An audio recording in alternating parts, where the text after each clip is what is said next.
New at 5 this week, the Columbus Department of Public Safety introduced a program working to reduce violence by meeting those most at risk right where they are. Columbus Violence Reduction is a partnership connecting law enforcement, social services, and the city's high-risk residents with the goal of keeping them alive and out of prison. NBC4's Sierra Johnson joins now. She spoke with some of the speakers from that program's first in-person meeting.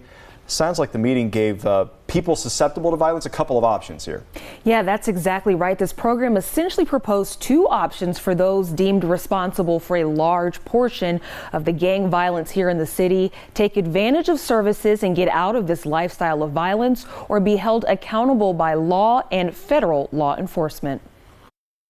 This works with a very small population of people that have been identified as generating a high amount of the violence in the city. It's a program that urges those at risk of perpetuating violence to turn their lives around. And these folks have been connected to at least some group or gang gun violence. So these folks are not under current investigation, going to be arrested for anything that's on the radar. These are people that we're trying to reach, trying to offer a way out.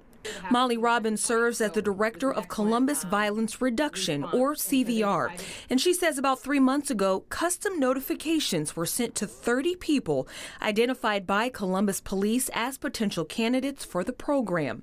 And on Tuesday, 17 of those invited attended an in-person meeting to learn about ways local agencies can help them get out of a life of crime and off of law enforcement's radar. Those services include education, employment, even healthcare.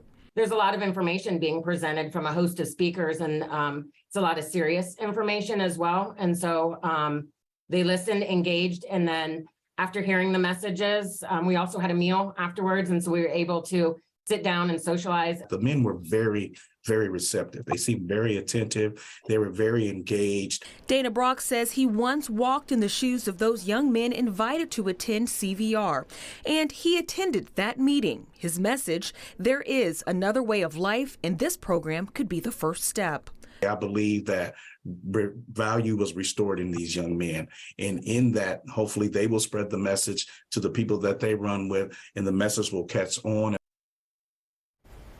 The director of Columbus Violence Reduction tells me the program will repeat the cycle of invitations, meeting, and follow-up services every 3 to 4 months. It is also important to note, after yesterday's presentation and dinner with those invited and their families, 17 out of 17 participants agreed to utilize services being presented to them at that call-in session. From here, CVR coordinators will follow up with those on board. Jen. All right, Sierra, thank you.